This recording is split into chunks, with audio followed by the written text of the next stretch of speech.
This is the Surly Grognards for August 13th, 2012.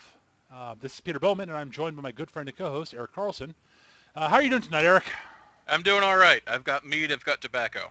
This is a slight change in it. It's usually bourbon, but I've got mead today. Awesome. So tonight we're going to be talking about house rules.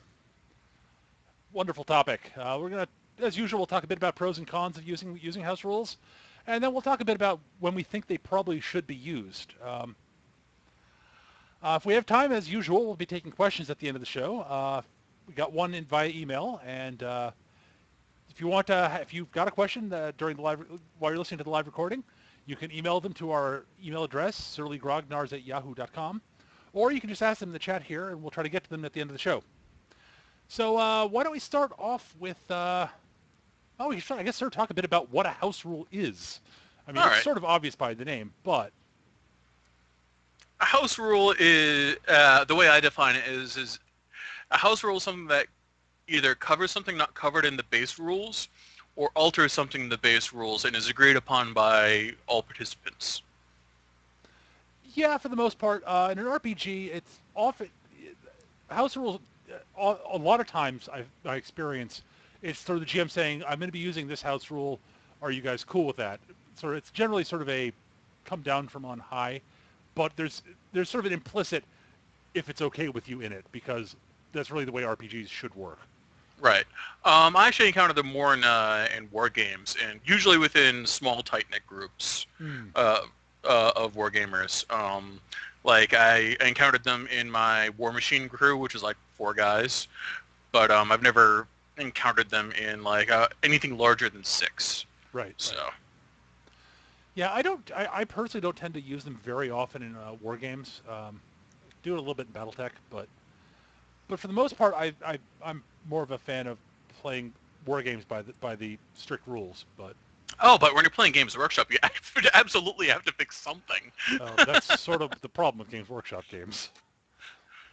I mean, the reason I prefer playing without house rules in our war games is because I do, for at least for a long time when I played war games, I played a lot of games against people I didn't know, and so if you're playing against people you don't know, you really have to play by the base rules. Absolutely, yeah.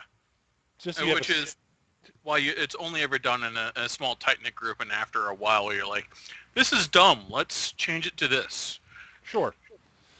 But yeah, I prefer playing, even in my groups, I prefer playing by the base rules, just so that I'm used to playing with them for when I do play against people I don't know. Absolutely. I mean, I don't think house rules should be used in wargaming outside of really experienced people. I certainly wouldn't even consider teaching a house rule to a new player. Right. So yeah, that's sort of, that really is sort of the long and short of what a house rule is. I mean, it's a rule that the group you're playing a particular game with has made up for the game you're playing. I mean, like, one of the all-time classics is Monopoly. There's several the classic ones that show up in Monopoly all the time that weren't official rules for as far as I know. The whole when money goes, you get money when you land on free parking and such. The stuff that goes, I forget the exact timing of it. It's been forever since I played Monopoly because I'm not a big fan of the game. Neither am I. But there are a bunch of house rules, like board games like that all had a bunch of sort of simple ones to make things a little more interesting. But then you move on to RPGs, and I do find that there are a fair number of house rules that do pop up in RPGs over time. Now, I will start things off by saying my big piece of advice is if you're playing an RPG especially if you're running an RPG for the first time, resist the urge to house rule right from the get-go. Even if you read the rules and you think, wow, that doesn't make any sense, I'm going to change it, don't do it the first game you run. It should be something that you've done after you're experienced with it. Because there are times that rules look really stupid at first end up actually being kind of important. So,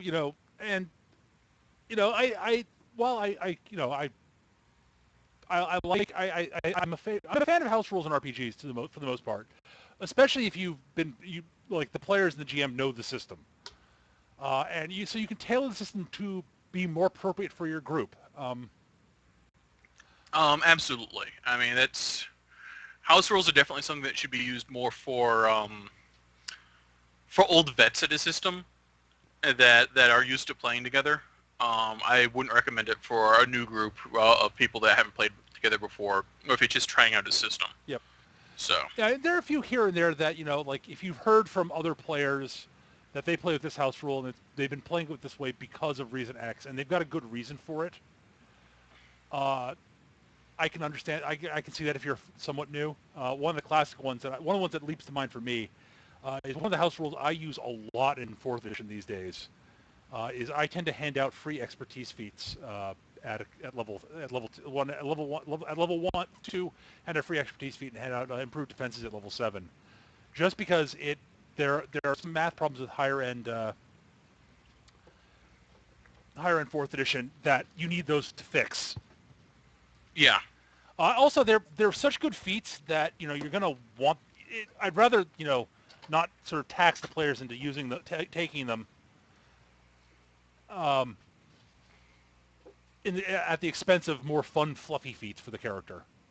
Right. It's one of those, and I see this house rule a lot in RPGs. Is if something is just an outright no-brainer, then you get it for free at the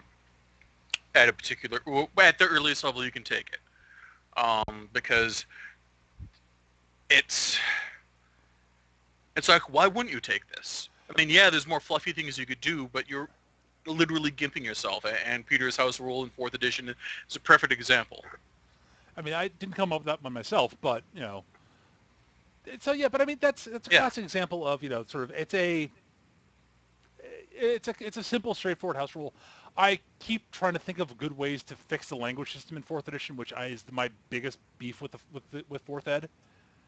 It's a little too limiting, but I've got more of a problem with the skill system in general, but yeah, you and I have hashed that out many times. Oh yeah. Yeah, and there are times I want to fiddle with the 4th edition skill system too, but that's neither here nor there. It's nothing compared to the list of house rules I have to come up with for 3.5 to run a game that I will enjoy. And there are other systems there are a bunch of systems where I would come up just with outright banning like half a bunch of the utility spells. Yep. Goes a long way. And my favorite 3rd ed game world, Iron Kingdoms, did that. So it banned a lot of the problem ones. It did. Yeah. It said, no, you can't do these because bad. Yeah. Although it didn't outright ban teleport, it just added a caveat to it involving terrible, unnatural things from beyond the veil of time coming after you. Indeed. So, those are some of honestly, I guess we should start to talk more specifically about the times when where you really want to consider using house rules. That it's a good time to use them. I mean, I guess we could talk pros and cons too, but I think sort of talking about when good times to use house rules are is sort of, I think, something I think is needed to touch on. As I said, don't use them in the first game you're running in a system just because the first game when you're running in a particular system should be seen more as a test run. Yeah, to see where the system's learn what you think about the system, and then you can make changes as you see fit. I think that house rules are important for trying to adjust the game to make it more fun for all the players, including the game master. Probably the most common house rule I see in RPGs. This is usually used for particularly lethal systems like say Cyberpunk is the fate point system. It's your character dies out of the blue because some schmucko punk walked up and pulled his 38 and shot you in the face. And now you are dead. You can burn a fate point. It's entirely a house rule. It doesn't exist in Cyberpunk 2020 at all. You can burn your one fate point that you only ever get once to somehow miraculously survive and spend a couple months in the hospital. Right. And this is actually a rule I've seen come up as... I first encountered it as a house rule Cyberpunk 2020, but I've seen it come up a lot in a lot of other systems as an actual published part of the rules. Yep. And similar things to it. I know hero points in various games. Yep. I think the first system I ever saw that used hero points was the James Bond 007 role-playing game, bizarrely. It is kind of bizarre. Came out in 83, and that system was ahead of its time in many ways. It was a point-based system that came out in 83.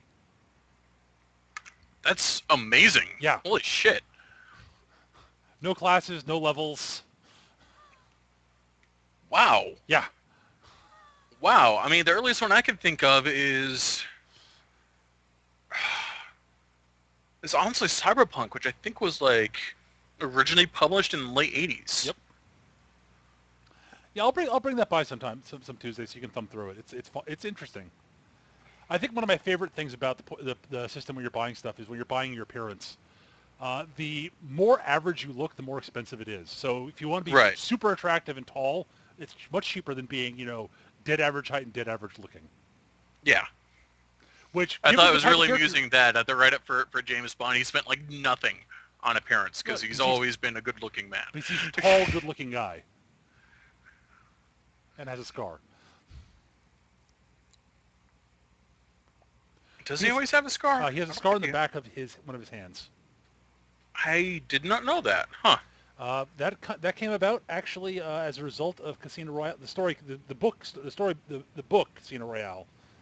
I'm not sure that came up really in the movies much, but in all the books he has a scar on the back of his hand from erasing So basically, when he's captured in that, at the end, basically Smersh shows up and they carve a Russian letter in the back of his hand, the Shcha, which basically to label him as a spy. Ah. So he went to the doctor and had sort of skin grafts over it, but it still left a scar on the back of his hand of some sort. Okay. But yeah, that's neither here nor there. It doesn't really touch on house rules. Tangential and certainly Grognards? That never happens. Nope, never. We're professional. Wait, no, we're really not. We're the opposite. But yeah, so yeah, honestly, house rules to basically should be used when you think they're going to improve the game and make it more fun for everybody. RPGs are supposed to be fun. I mean, that's the thing. So, I mean, you should use them just because you think it'll be, like, as a GM, just out of nowhere because you think it'll be cool and make things, like, radical and badass, That can make it more fun, but, fiddle with them a bit first and, and don't do them just because you want to make house rules, basically. Right. And I'm going to throw a caveat out about the fate point. When we were playing Cyberpunk 2020 back in high school, it was the fate point was only if it was everyone agreed it was a stupid death. Right. If it was an awesome, like, spectacular death, tough luck, you're dead, because it was awesome and spectacular, made sense, and you didn't just get shot in the face by some 13-year-old on his gang initiation. Right. Okay, yeah. I can see that. And given the genre that it is, that makes perfect sense. Right, and part of the reason we were playing it is after playing so much second ed D&D and Rollmaster, where after a certain point it was nigh impossible to die, barring something ridiculous happening. Rollmaster, that's going to happen at some point. Yeah. Well, Rollmaster, like, you can be killed by a cat.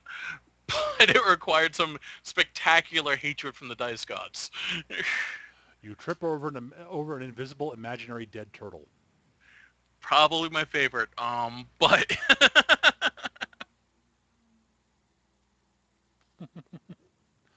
But yeah, the pile of charts and Rollmaster. Chartmaster was epic in its specialness.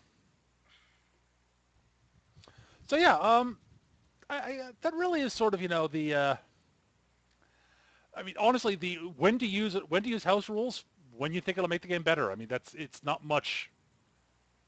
I guess outside of RPGs, when you get outside of RPGs, it's a little bit more complicated. It really is, and this is where wargaming it becomes an issue. Don't ever try it in a larger group because because it'll always result in strife. Always strife. You're like 4 droogs that you've been playing this particular game for like a year and a half, and this one rule annoys the hell out of all of you. Feel free to errata it yourselves. Right. But yeah, yeah, in war games it's a little bit, it's definitely a little bit trickier, just because there's They're by their nature competitive. Yeah, that's why. It's the competitive aspect to them that, because you're actually competing against one another, the rules really have to be fair and be balanced and actually be balanced, because the rules have to be the rules themselves have to be impartial and balanced, because there isn't a game master there to make things impartial and balanced and fair. Right. So I've actually encountered several points where like certain factions in a war game are outright banned because they were just considered absolutely broken. Looking at you, Eldar, in Battlefleet Gothic. And and it's just, I mean, and so and the thing is that house rules, when you make a house rule, there's a chance it won't end up being fair, and you won't necessarily discover that immediately, and that can lead to less good games. Problems down the end, right? And possibly problems later on the line, down the line. Yeah, absolutely. Absolutely, you're basically playtesting your own edition of the game at that point. Yep. And which is why you should never ever use it in a larger group. Yep. Use house rules in a war game in a larger group. Well, the nice thing about a larger group is that it means that you can try a rule out and have a bunch of people test it and give you more feedback than just a small group. So this is true, but I've never had good luck with that, and there'll always be someone that is annoyed by it, and it will always cause strife and trouble, and everyone's like, "Oh, fuck it, drop the rule, and I'll just do it the stupid way." Indeed. But yeah, like 4 or 5 guys that have been playing it for like a year and a half, and say some aspect of the morale rules. Just an example, not that I know from experience is annoying you guys. Have everyone get together and figure out a house rule that seems fair, and then test it for a while. Absolutely. So, from there, I think we should probably talk a bit about pros and cons. We touched on them a little bit, but I think we should sort of further enumerate them at this point. So, Eric, what would you say some of the biggest sort of advantages to using house rules in both RPGs and tabletop games? Whichever you want to start with first. On the whole, is that the intention of a house rule is to make the game more enjoyable for all parties involved. And I know there are people out there that will try to game the house rule for an advantage of their own, but that's never the intent. And if the house rule is successful, then that's bloody brilliant. It's supposed to make the game better for everyone. Right. So yeah, that's for both sides. Yeah, so. Absolutely. For both RPGs and for tabletop games, really the big advantage to them is that it can make the game better. And more specifically, better for your group. Right, because it's not necessarily going to make it better at the end. Right. That's the thing. It almost certainly won't necessarily. It probably won't make it better at the end, because different people have different opinions on stuff like that. So, and no system will be perfect for everybody. That will never happen. There's no such thing as the perfect game that everyone loves equally. Somebody will be contrarian and hate it, even if it's the most amazing thing ever. I hate that thing that you like, by the way. See? So yeah, I mean, there are a bunch of different. It's not just that. I mean, it makes it better. They can make the game more balanced, not just more fun. I mean, balance often will lead to more fun, but in a competitive game, that's not necessarily inherent. Actually, it's more inherent in a competitive game. It's absolutely more inherent in a I sort of reversed that in my head there for a second. Yeah, like in a competitive game, balance is absolutely king. Like you will sacrifice almost everything to achieve balance in a competitive game because it's absolutely necessary. Unless your Games Workshop. Unless your Games Workshop. Although they've been getting better about it lately. They've been getting better about it lately. I'm amazed at what they've done with fantasy. It almost works. Wow.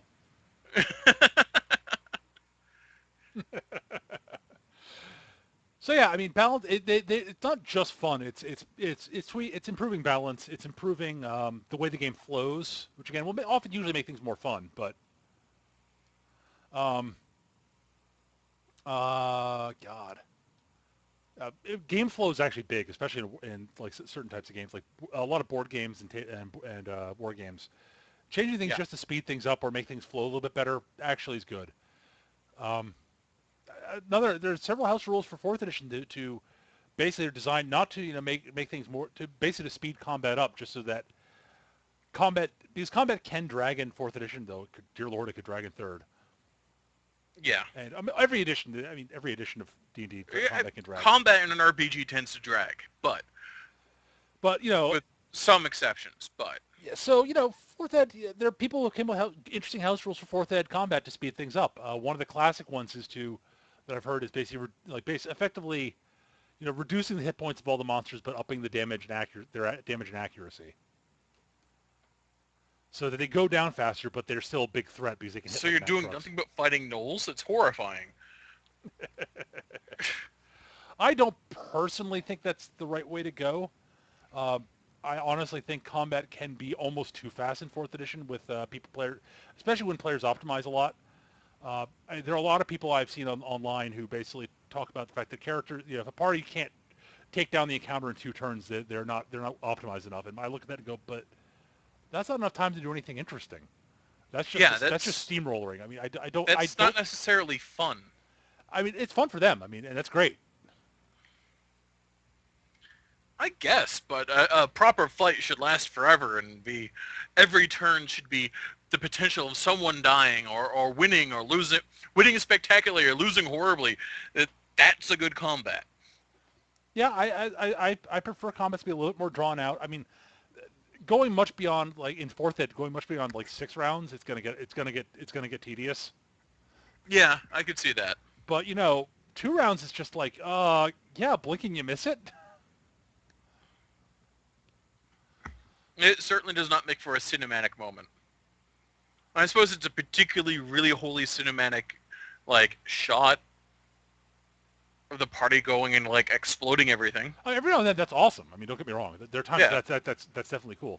To answer, Rio Planeswalker in the chat actually asks, so if everything dies in 2 turns, what the hell does the tank do? What the tank does is absorb the enemy's alpha strike. So he moves in, takes the big hit from the enemies, and doesn't die, so the rest of the party can obliterate everything. That's what the tank does in sort of those 2 turn fights. It's not so much. Um, Yeah, that sounds particularly unfun for the tank. Celipede, having someone who can do crazy damage like the way Zealous in the Shadowland game does is not contrary to good combat in my opinion. As long as because I can adapt, I can make things more interesting for Zealous. Yeah, there's nothing wrong with having someone who just explodes damage. I mean, that's cool and fun and awesome. It's just when he's also invulnerable at the time. And Zealous is anything but invulnerable. He's a thief. His AC is not spectacular, and I think he has 10 con. Yeah, so drop an elephant on him. Just remember the GM always has an infinite supply of elephants hanging from the rafters. Oh God. No, Zealous got dubbed the Drow Yo-Yo in the game because Ah, he's a charging thief. So what he does is basically he charges somebody, backs up, charges them, backs up, charges them. so my barbarian, except he never bothered to back up. He just would explode something, then charge the next thing. Yeah. Okay. Well, Zealous often explodes. No, Zealous's charge damage is apocalyptic, dude. Okay. Oh my Cool. God. I think if he's actually getting off a charge with combat advantage, it's I think 3 die 8 plus 2 die 6 plus 9. I'm jealous. I'm jealous. And he doesn't have a horned helm yet. Filthy, filthy bastard. Yeah, well, Remind me to set him on fire when I meet him. Never. Isn't his player like in some other state? Florida. Yeah, I'm never going down there. Oh, you may run into him online at some point. Hmm. I may drag you into something or other with the rest of that crew.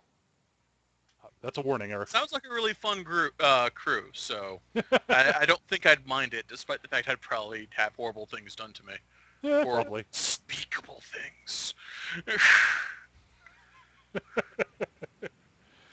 Uh, hey, the Shadowland party has multiple elves, a drow and a regular elf, and a half Oh, elf. Jesus Christ. Why are you trying to... I can't join that group. I'll kill them and Oh, eat them. no, you won't. Wear their skin as silly hats. No, you won't. I know you won't, dude. Yeah, I probably won't. You yourself are too nice a guy. I know. Shut up. I'm a bad person. I eat babies and vote Republican and... No, you don't, Eric. Shut up.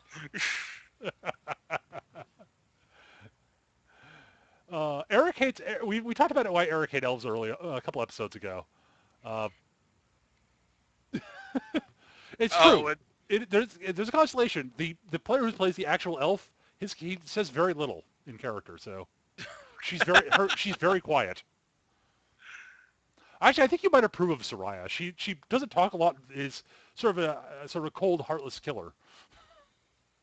All right. Yeah. Okay. I can see that. I can see a grudging respect developing. Yep. Yeah, she's the hybrid Seeker Ranger. So she shoots things a lot with bows and arrows. She's sneaky. She's great at tracking. What's a sneaker? Seeker is it's the primal controller that uses ranged weapons as opposed. Oh, that thing. Okay. Yeah, she actually she has a daily power that she can summon a gigantic swarm of bats. That's pretty cool. Yeah, it's actually pretty awesome. I mean, it creates a big square of difficult terrain where she drops it for everybody, but everyone in the area after the bats attack grant combat advantage. It'd be cool if it was ravens, because then you got the whole like Baba Yaga unseelie fade thing going on. If someone was playing a Seeker and said, "I want to refluff the swarm of bats to a flock of ravens," I'd be like, "Thumbs up, go for it, dude." It's a slaughter of ravens. You're right. It's a murder of crows and a slaughter of ravens. You're right. You're right.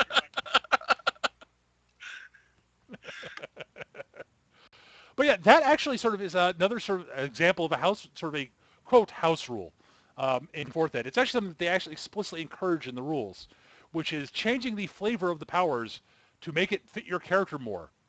Yeah. As long as you don't really significantly change the mechanics for your character, you can change it to basically whatever special effect you want it to be. It could suddenly be an explosion of honeybees. Absolutely. That don't actually sting you. They just sort of hover around and try to give you flowers. Well, that sort of doesn't explain why it does damage, but whatever. Because they're really aggressive about giving you flowers. You're allergic to all the flowers. Automatically. Poor honeybees. They want to give out these flowers to make everybody happy, but everyone's allergic to them all the time. They only pick deadly, deadly flowers. Oh, God. And that's a house rule that doesn't actually affect the game mechanics at all, but is awesome. Yep.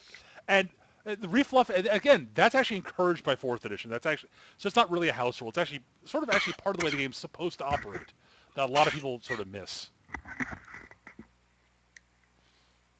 Yeah, I mean, I'd hardly consider that a house rule. Like, it's just, it makes more sense for my character, so we're going to call it that. Absolutely. So. I mean, and I all the time will take monsters and completely change what they, like I'll take the stat block for a goblin and say, okay, I want a monster that does this, but I don't want it to be a goblin. I cross out the word goblin, and you're writing the word, human, and then cross the word small and write in the word medium, and I'm done. Yeah, actually that's something I encounter a lot of house rules with, is unique gribblies. And I say gribblies to mean any kind of adversary. Right. An excellent example comes from the Rogue Trader game I was in about a year ago, where we were in this spooky crypt, which was all spookified, and the game master had a particular idea for a chaos entity that would inhabit corpses, but didn't want to use the published one. Okay. So what they were is they would inhabit the corpse and eat all the flesh inside the skin. So they're these sort of gaunt, jerky sort of they sort of jerk towards you, not slowly, sort of like you're watching a film missing frames. Wacky. That's kind of cool. Yeah, and because they'd eaten all the flesh inside, if the eye hadn't already decayed, there was never any eyes. It was just this sort of swirling darkness that would congratulations, you get to make a will save. Guess what happens if you fail? Ooh, evil. Yeah. Nice. Yeah, once we figured out what was going on, we set them on fire with the flamer. Yeah, that makes sense. That it's astonishing how often that's a good answer in 40K. In the 40K universe. Burn it. Yeah, just set it on fire. It work it out later. I mean, it's a Shoot them all, let the Emperor sort them out. Honestly, it's sort of like the classic Call of Cthulhu jokes. Just burn the books. Yeah. No good ever comes from reading a Mythos book in Call of Cthulhu. No good comes from reading Alice in Wonderland in 40K, which is our first adventure. Oh dear. A little girl who manifested early incredibly powerful psychic powers was reading Alice in Wonderland at the time, and let's just say terrible things happened. Who was running this game again? Mike Pinault. Yeah, I'm not surprised. Yeah. He was actually upset when we shot her in the face. She's an 8-year-old girl. What's wrong with you people? She was summoning horrible monsters. We had to shoot her in the face. That's a case of reading the group a little bit wrong.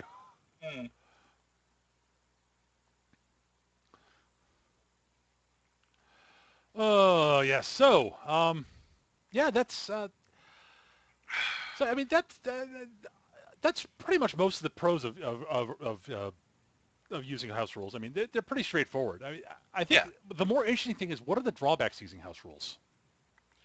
Oh God, the list goes on. Uh-huh. Which is not to discourage you from trying out your house rules. Absolutely not. There are a lot of cons. But there are definitely cons. The big one being, given that you really haven't playtested this game, playtest your house rule a lot, odds are it'll end up being unbalanced. I mean, it has the potential to completely bork the balance in the game. Yep.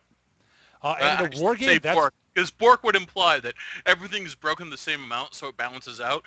It will break the balance in your game and make it its bitch. Yeah, and this is especially important in war games. Absolutely. I personally think it's important in RPGs. Balance is somewhat important.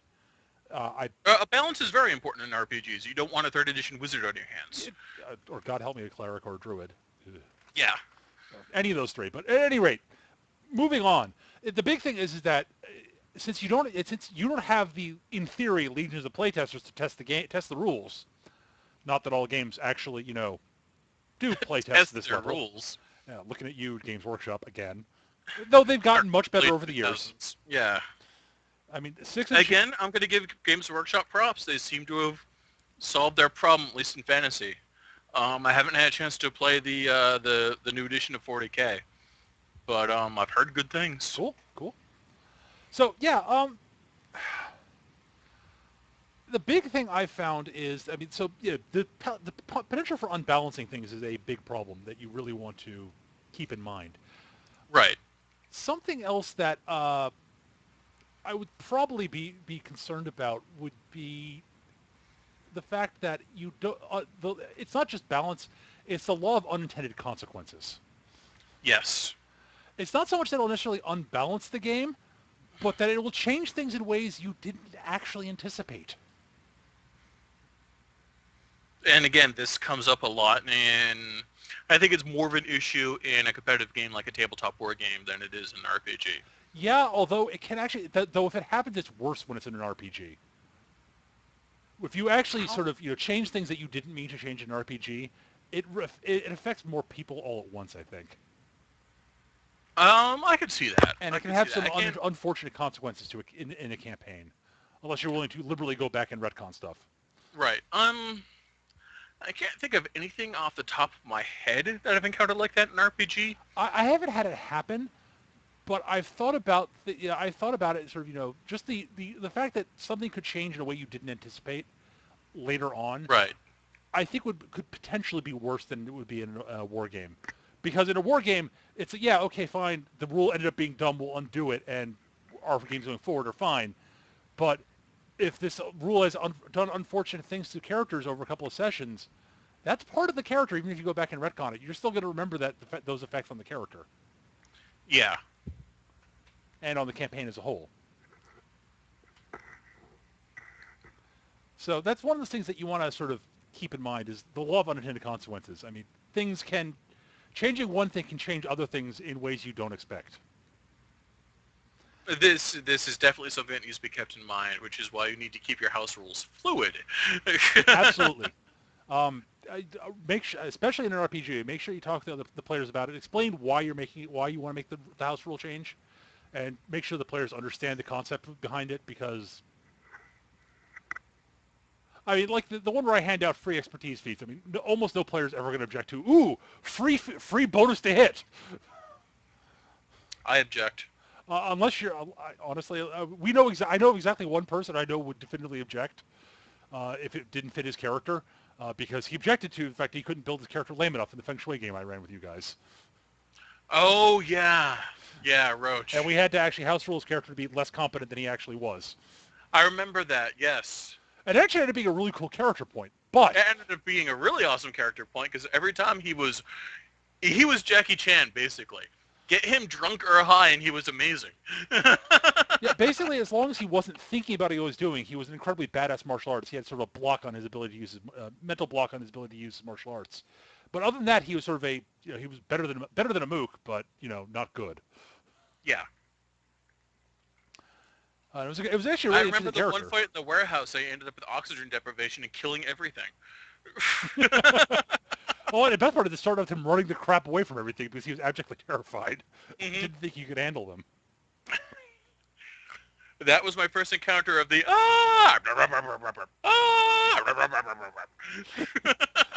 Please, Eric.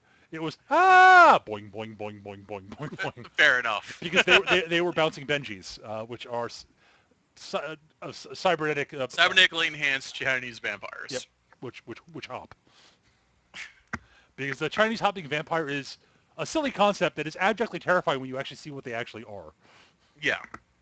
No, the Chinese hopping vampire is one of those things that will kill you because you're too busy laughing at it. Also, the movie Mr. Vampire was fucking awesome. Mr. Vampire is fucking hilarious. It's also it's not just funny; it's also really good. Yes. No, I recommend everyone watching it.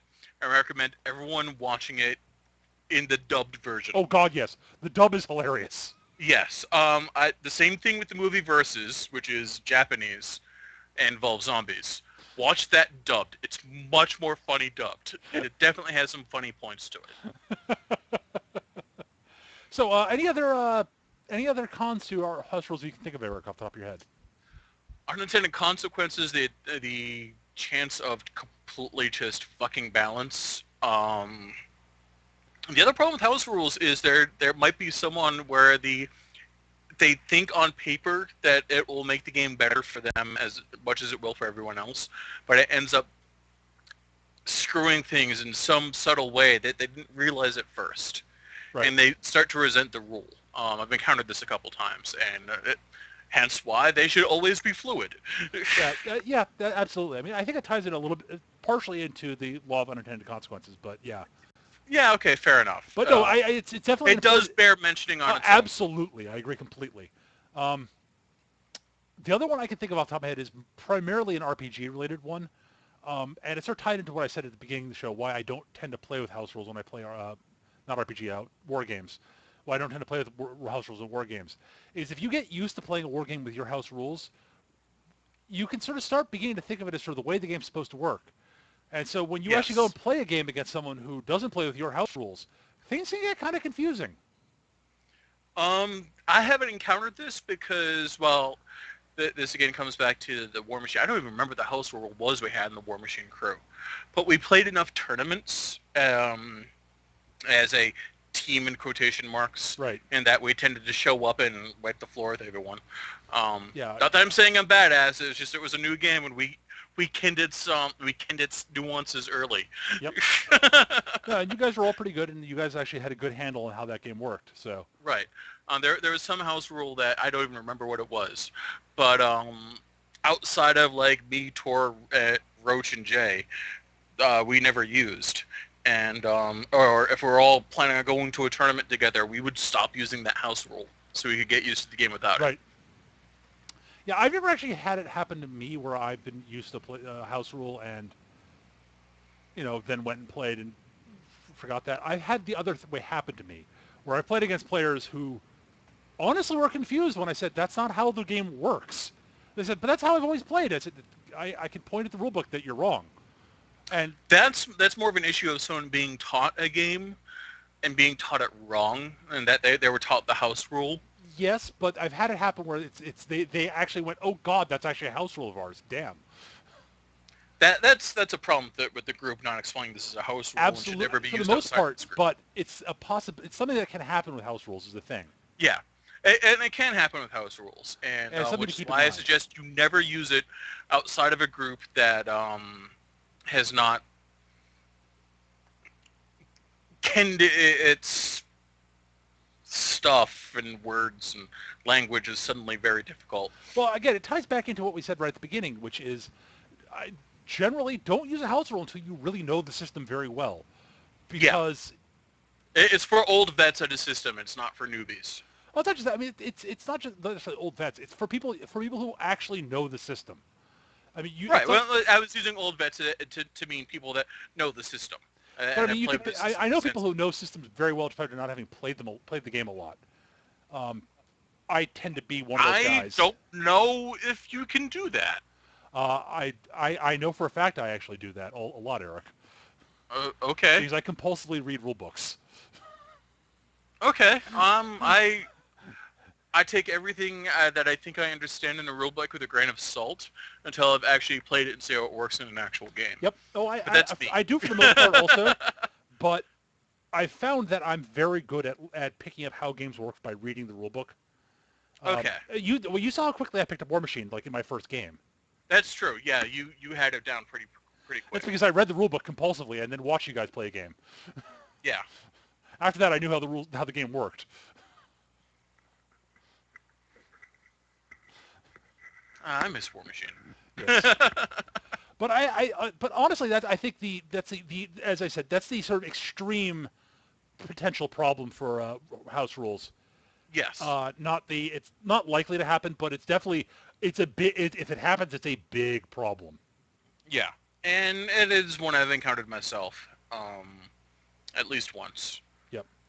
Way back in the ancient mists of time with second edition 40K. Well, oh god. That game needed house rules. Second edition 40K had such a dense compendium of rules. Yep. So I think that pretty much covers everything we really need to talk about with house rules for the week, I think, Eric. More or less, yeah. House rules can be awesome. Be aware of how bad they can be.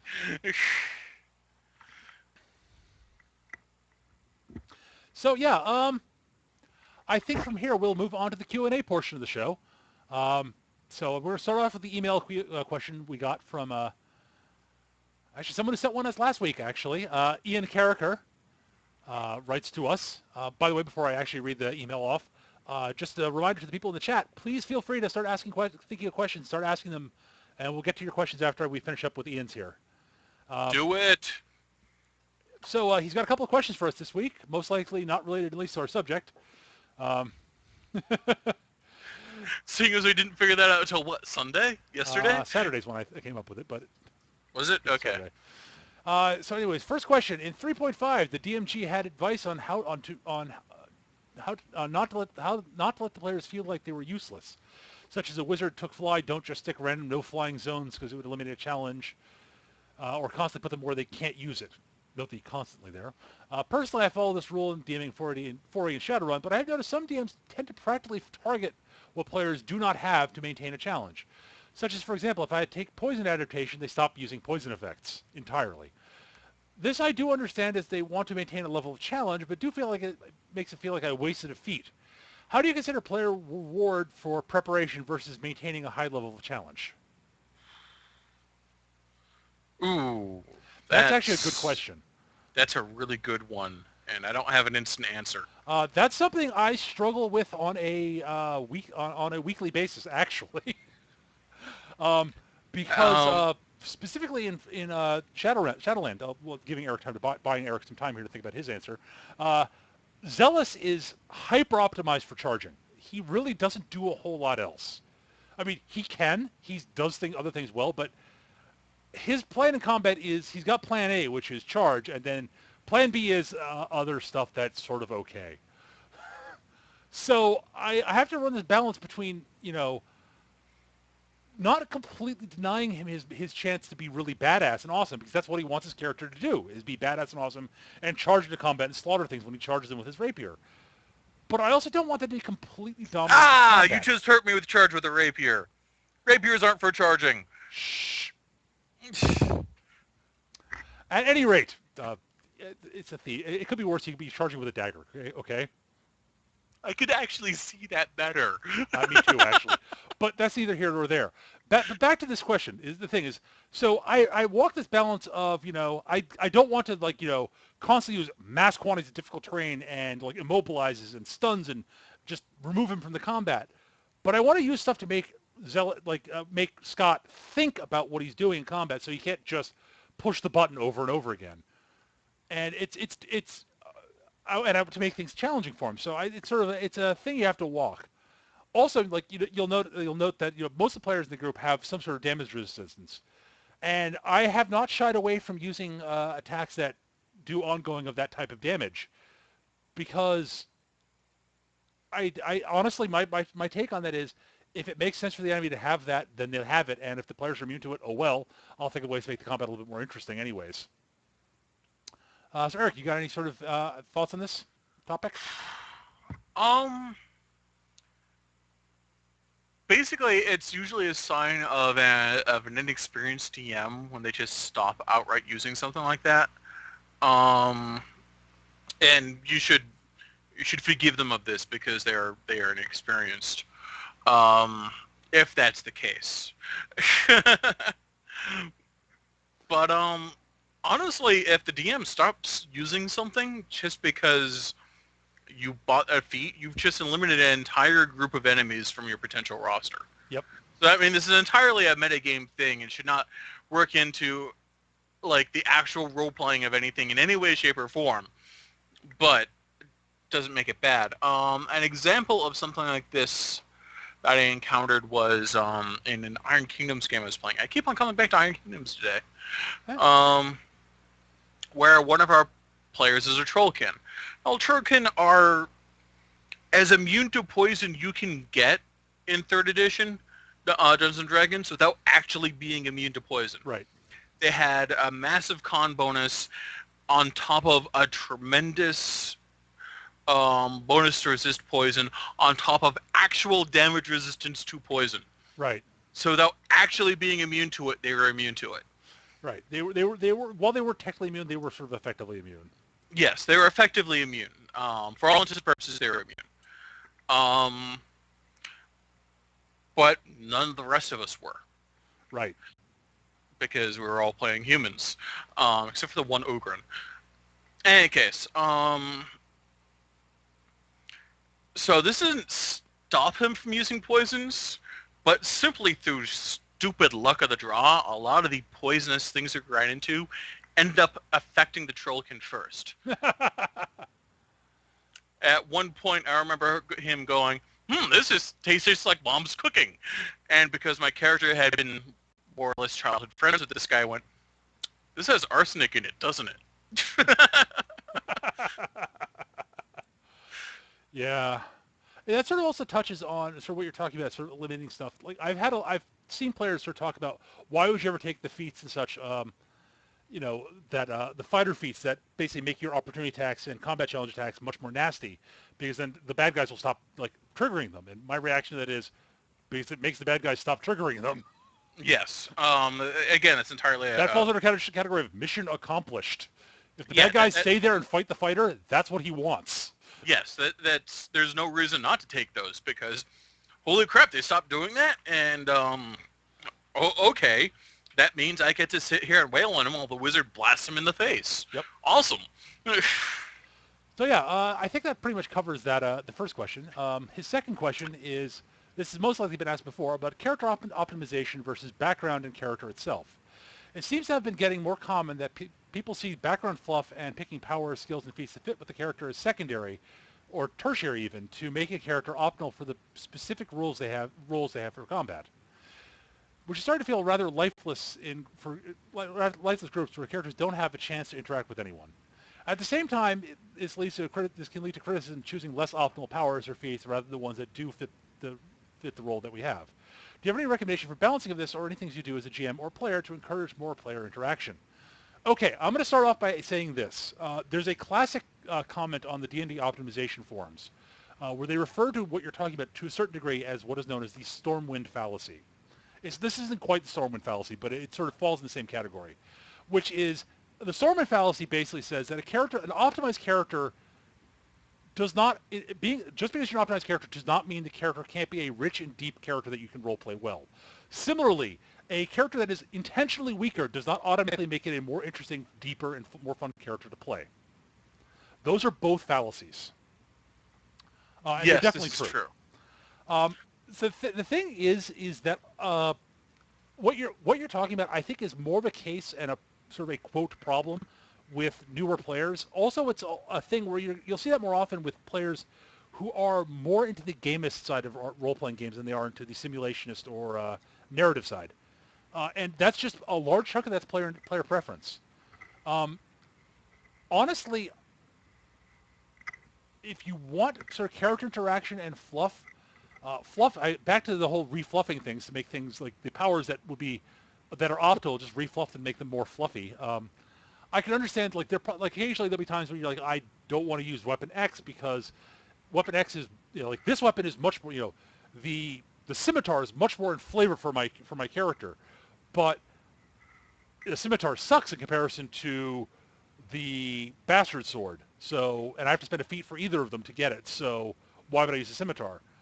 And at that point, my sort of reaction to that is, I mean, use the fucking scimitar. There's that. But even ignoring that, I mean, honestly, I mean, you could just, I mean, if the scimitar, I mean, the bastard sword can be wielded one-handed. You could say that's a curvy bastard sword that looks sort of like a big scimitar. It's just a big scimitar. Refluffing helps. Or can you say a falchion? Yeah, stuff like that. The falchion's a little bit different also. That's always two-handed. Oh, okay. But yeah, so I mean, so yeah, that's the sort of thing, that's sort of the category into which that falls, I think.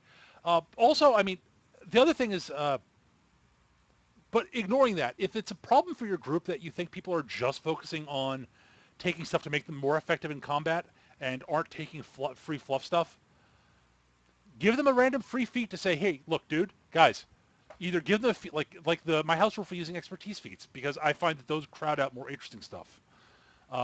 Basically, just like give them a free expertise feat and then say, guys, I'm giving these specifically so you can take more fluffy stuff because you don't need to get this stuff to make yourself mechanically sound.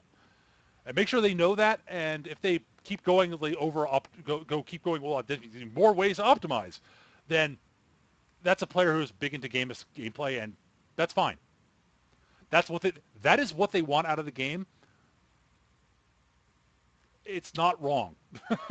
They just need to be careful they don't overshadow the absolutely more fluffy players, and that's where I'm going to come in. For me, it's always a very difficult balancing act between what is fluffy and what is optimal. Right.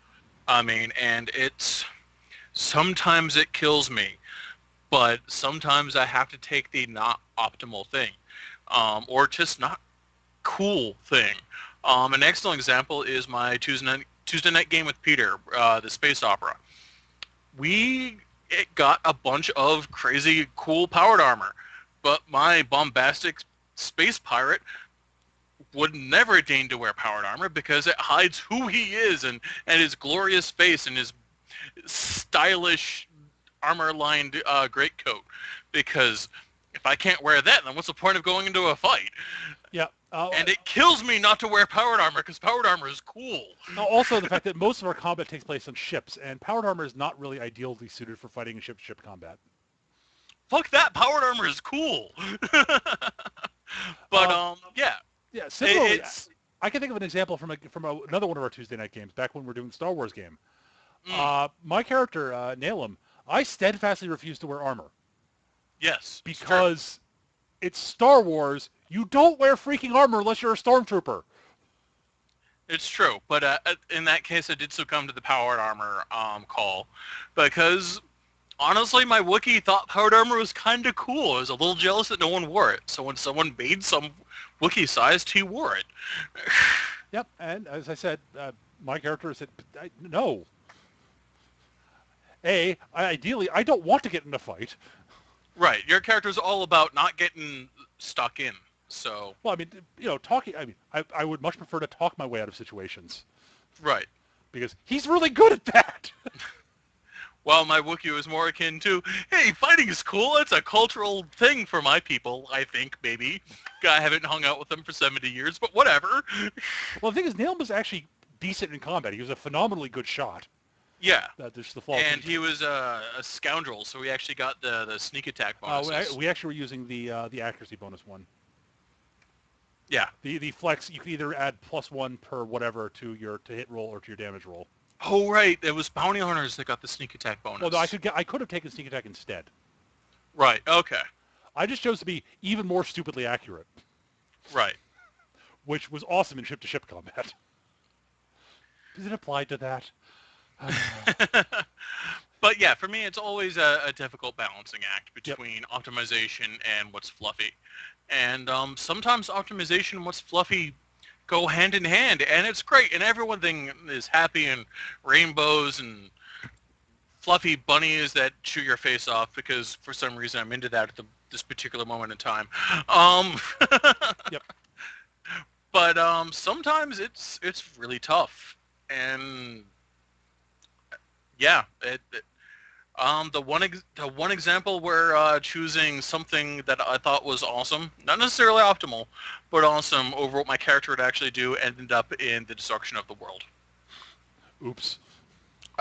This was back to the Iron Kingdoms game again. Oh, I've heard this playing a paladin, and there's this great big Scorn invasion, and we ended up fighting them. My paladin ended up leaping on the back of this giant dinosaur-style war beast and killing the handler at the head and trying to then handle the war beast because it's a dinosaur and dinosaurs are cool. And meanwhile, the rest of the party was watching the antagonist turned erstwhile ally enact some sort of ritual and weren't exactly sure what to do about it, or my paladin simply would have stabbed her in the neck. Oops. So had you not been playing around with the dinosaur, you'd have stabbed her. Had I not been playing around with the dinosaur, I would have stabbed her in the neck and stopped the zombie apocalypse. Oops. Which is exactly what happened. Oops. All right. I think we have time for one more question, and Island Snake asked, any suggestions for putting a called shot system into D&D 4th Ed? Aim for head, legs, etc. I've got a player who insists on being able to aim for body parts. I was able to come up with some house rules for AEG, but I'm kind of lost how to do it for 4th Ed. Possibly any tips for dealing with player requests for house rules? Okay. That's a big mess. I'm going to start with this by saying, in general, 4th edition really, really isn't about called shots and such. Combat and damage in combat is intentionally very abstract. When you're taking hit point damage, you really aren't actually really taking significant damage. When you hit your bloody value, that's when you've actually taken a significant hit. And when you hit 0, that's you've taken enough hits that you go down. But the actual numbers of damage aren't really supposed to be reflective of actual physical wounds. And as Mexrage in the chat pointed out, there are several powers that will sort of simulate sort of stuff like that. On top of that, this is what page 42 of the actual original DMG is designed to cover. There are rules there for improvised maneuvers. Uh, Basically, the player says, I want to attack his leg. You ask him, what sort of effect are you looking to get from attacking his leg? Maybe it'll slow them or immobilize them or knock them prone. And you sort of consult the charts there, figure out what that effect would be, give them some sort of small amount of damage, and then work out what the attack roll would be.